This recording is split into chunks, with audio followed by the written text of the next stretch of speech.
For instance, when they voted South Park dry, there was a local internal grocery store that had to close up shop. Yeah.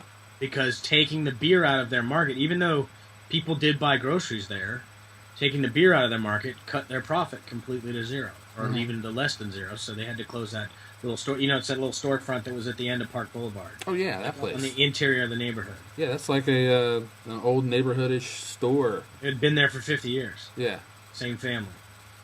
Which I thought was really, really dumb. Now, why didn't somebody like Ezrati or some, the real issue is that and it's sad because my dad was a really good small businessman. Mm-hmm. He did well, they don't. Ezrati's very anti-alcohol.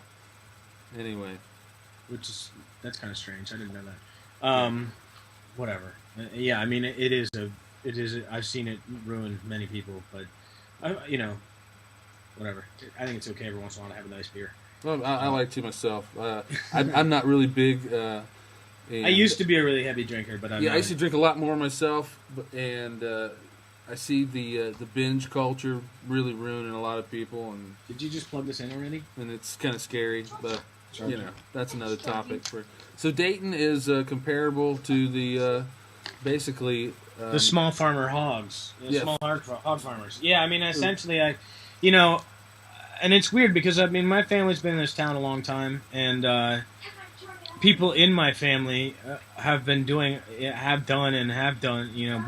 lot of amazing things. Mm-hmm. I mean, I would say right now the one that stands out for me is my cousin Gene Woodhull, who sort of, I'm never ever going to say single-handedly did Five Rivers Metro Parks, but it's she drove a lot of that. Yeah. Setting up Carriage Hill and doing all that stuff. Obviously there's been some designers and people investing and doing things like that to get it up and running. I guess the biggest thing I'm asking, turn it on, especially when it comes to the gas prices, at a certain point, are the gas prices going to get so high that the sprawl infrastructure will just be simply too much for anyone to even consider trying to upkeep? And I think that there's some really good innovators working on that problem, and I don't like to give a lot of credit to Barry Buckman, but I think that Rohara Buckman Architects and their drive to do urbanization and historical reuse and different things like that has been a powerful force downtown. I think putting the baseball stadium right where it is has been a perfect thing. One of the best things that's happened to Dayton. Great move. Give credit where credit's due. Yeah. However, if I owned Reckworth Lumber, I would have a restaurant on their second floor in such a heartbeat, and I would call it the Lumber Yard.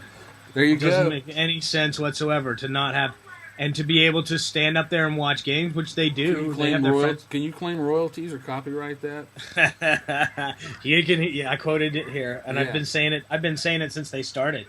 Yeah, because the baseball stadium pays to fix their windows because they bust their windows out every once in a while with a foul ball. Mm-hmm. So it's just one of those things.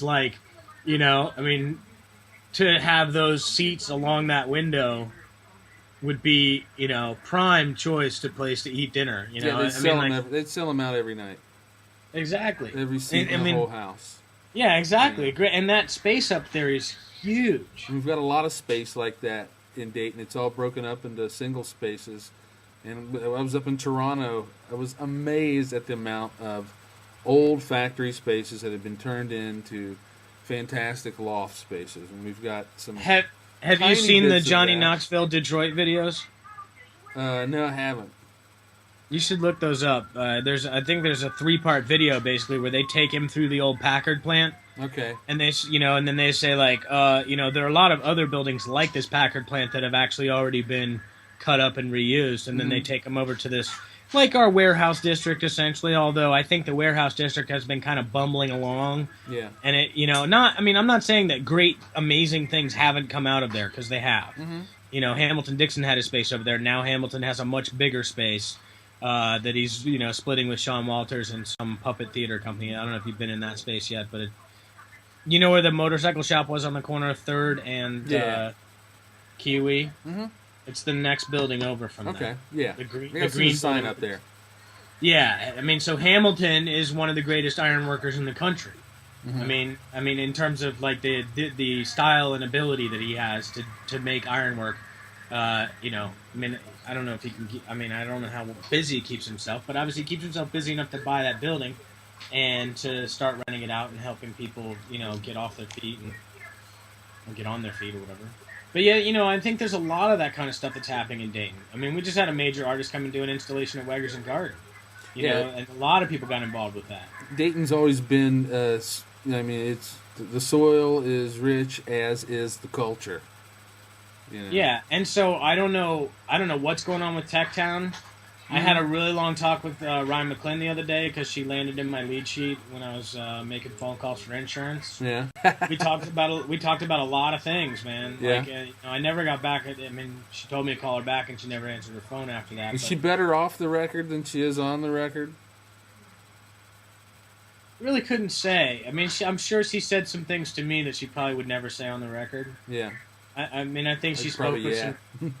I think she spoke with some candor. Yeah. You know, I think the things that Roddy did with his ninja mask and said with his ninja mask, I think those things are all still exactly the way they were.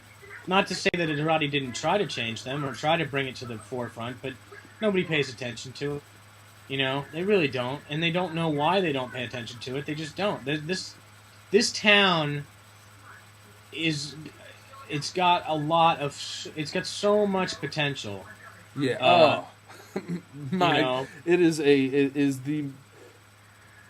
So what explodes out of here besides an errant Guided by Voices or Kelly Deal, or you know what comes out of Dayton besides that? I really couldn't tell you. There's you know, a lot like that comes out of Dayton, but the discovery factor and things like that now is lessened so much more with the introduction of digital media in a certain amount. Well, but it also but spread it out too. It also hasn't been managed the right way. You know, that's really my thing. Is that you know, like I'm going down to in about an hour, hopefully, if my wife gets home. Mm-hmm. I'm going down to South Park Tavern to go see Ape the Ghost because I really like that. Phenomenal band. You know, used to be Sleepy Bird. Okay. Yeah, you know, now it's Dave Lobo on bass, not big mustache Jason guy. Yeah. But you know, may he rest in peace. So love that band, and I think that they have a tremendous amount of talent. Are they motivated to, you know, crawl up out of the small clubs that they play? No.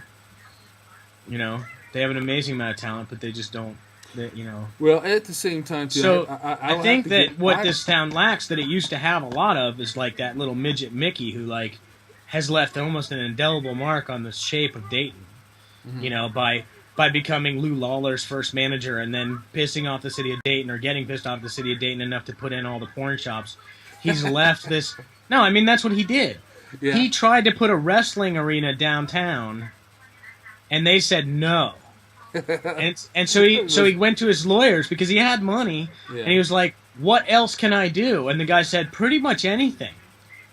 And he's like, "Good." And he put in the porn shops. He put in the 2 porn shops that are on either side of the church supply.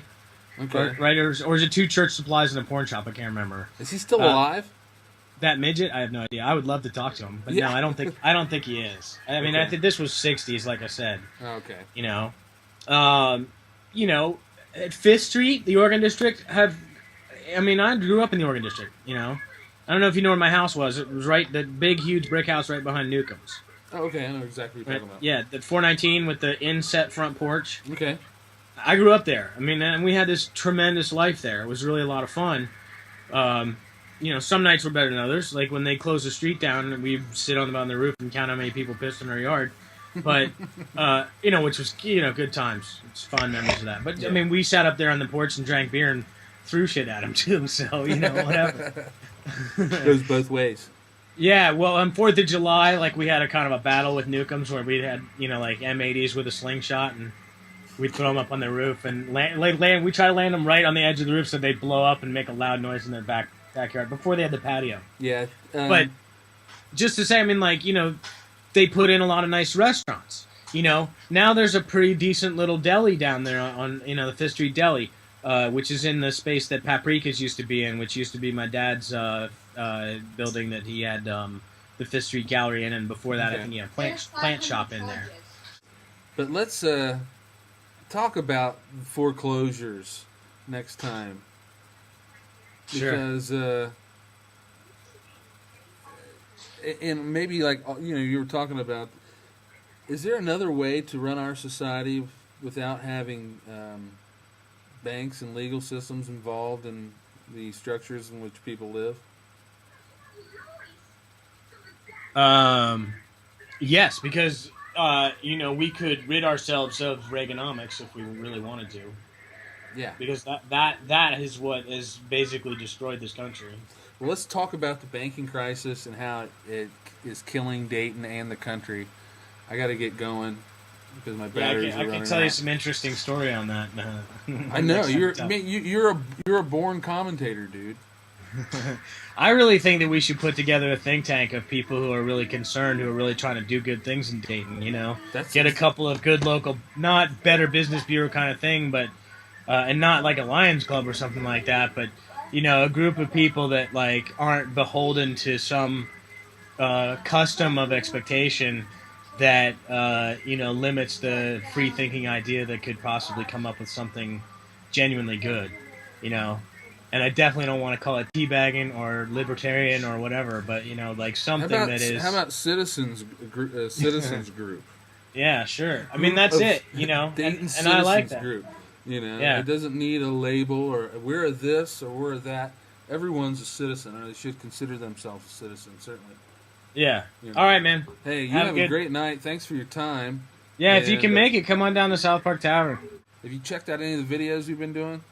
I've been watching some of your videos. Yeah, I didn't listen to the one on segregation or whatever it was. Or, no, it's the when you get a chance, check them out. They're I watched the one with Ezrati. I watched the one that you posted with that guy who's had the arbitrary, capricious enforcement of the housing violations. I also have a story about that. Yeah, I want to talk to you about that because I think there's a story in that. We're getting. Is that your barbecue restaurant or what is that one that you have on all your videos? Is that your voice? Yeah, that's my voice. I'm doing this. You throw a little lilt into it. It's pretty funny. Yeah. Get on down to Reckwar's Lumber. Exactly. 150 years of Dayton tradition. Yeah. Alice, was that a splinter? Hey, somebody's got to be the new Omar Williams. Yeah, the new Heidi Honda dude. Hey, you have a great week.